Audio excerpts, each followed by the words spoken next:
related to arbitrary inspections and demands for bribes. Over every 100 kilometers, the corridor has an average of about 39 checkpoints made up of gendarmes, police, immigration and customs, which take an average of $111 in bribes per trip.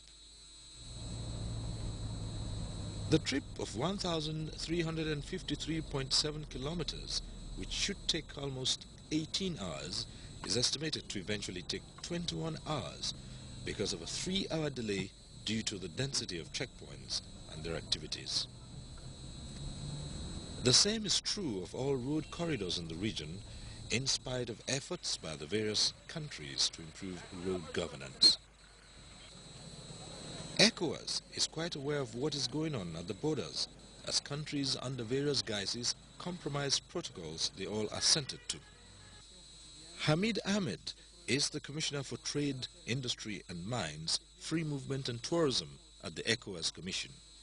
Nous savons qu'aujourd'hui nous butons sur des obstacles au libre commerce. We know that we have obstacles to free enterprise. We at the Free Movement and Tackle Department know the daily problems of the citizens of the West African community. They have problems with state agents. They have problems with transporting and moving their goods. They have problems when their documentations are asked for, even as our protocol gives them the right. The protocol adapted by our heads of state would give them right, and these rights are ignored. They are ignored and not respected, and we have the real obstacle to free movement. The Director of Customs at the ECOWAS Commission, Salifu Temtore, confirmed at a recent conference on food across borders in the Ghanaian capital Accra that the barriers to the ECOWAS free trade policy include tariff barriers, non-tariff barriers, non-compliance with protocols, and lack of understanding of legislation. We know the sense in which the treaties were written, and that is the only argument against telling a country you cannot ban, because you have said you will not ban. You have said you will not ban, period. For whatever reason, you said you will not ban for whatever reason, that your maize in Burkina Faso belongs to the consumer in Mali. If you can afford it, that's what you have said. And that whatever cocoa they are producing there, also you have a right to eat in Agadez. That is the whole essence of regional food security. And that is the single argument to any country that says, I want to ban. No, you absolutely cannot ban it. The Accra conference, attended by food producers, processors, traders, agriculture-related businesses, and actors from the public sector, reduced the barriers to trade into 5 categories: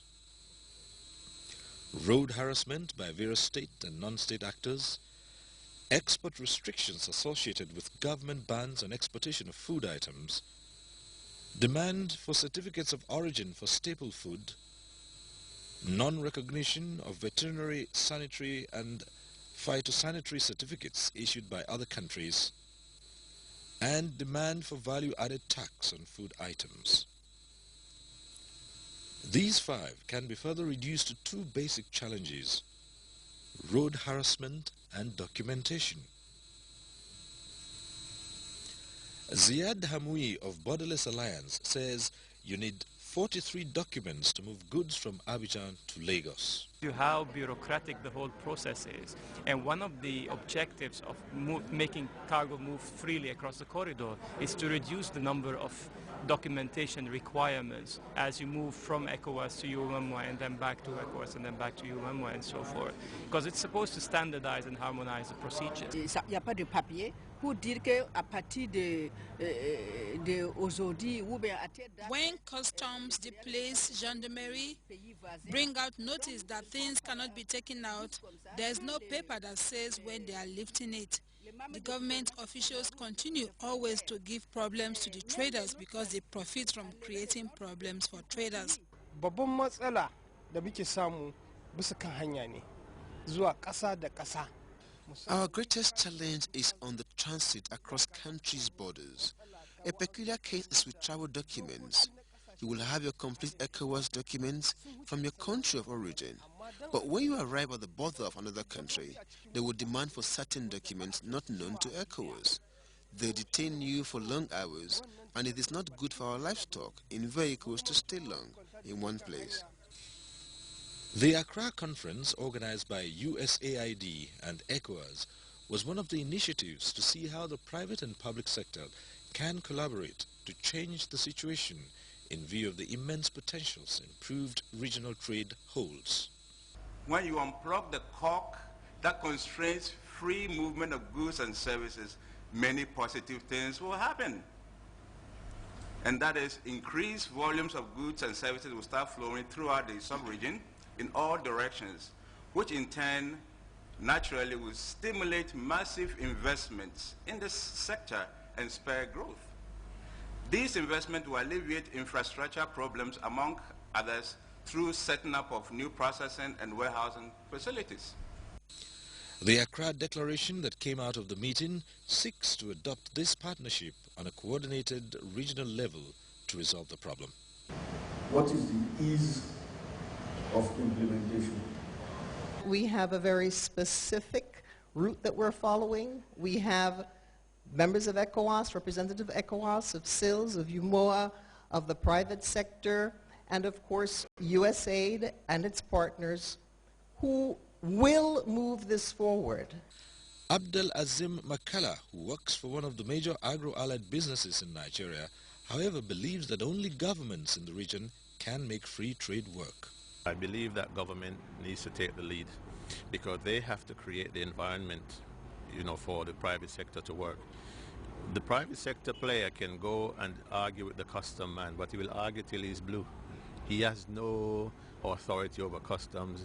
They will just frustrate him and say, okay, my friend, park your truck. And they will use the pressure of time and this money for him to comply.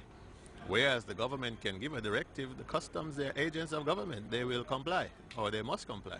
So it needs the government to lead this effort. Everybody stands to benefit if only regional trade can improve. West Africa is a huge market, with a population of over 317 million, which is expected to grow to over 400 million by 2020. The region is acknowledged as the new frontier for business if only food can flow from areas of comparative advantage to areas of relative need. Though reliable data on the volume of regional trade can be difficult to come by, some statistics by development partners and experts allude to this.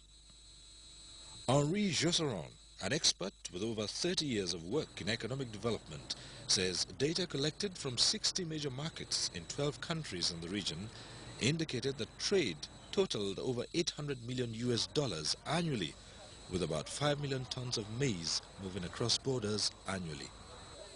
Over 350,000 tons of onions also moved across borders, but these are official figures, and actual flows of commodities in the region are higher. In Nigeria, during the drought of 2012 in parts of the Sahel region, millet and sorghum worth $55 million were exported from Kano to some Sahelian countries.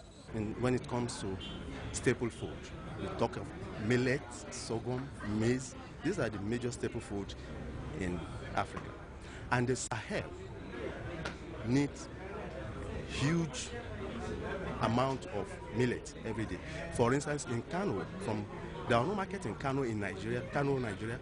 You'll find 10 truckloads of millet going to Nigeria, and it's not going to stop in Nigeria. Nigeria is like a bus stop.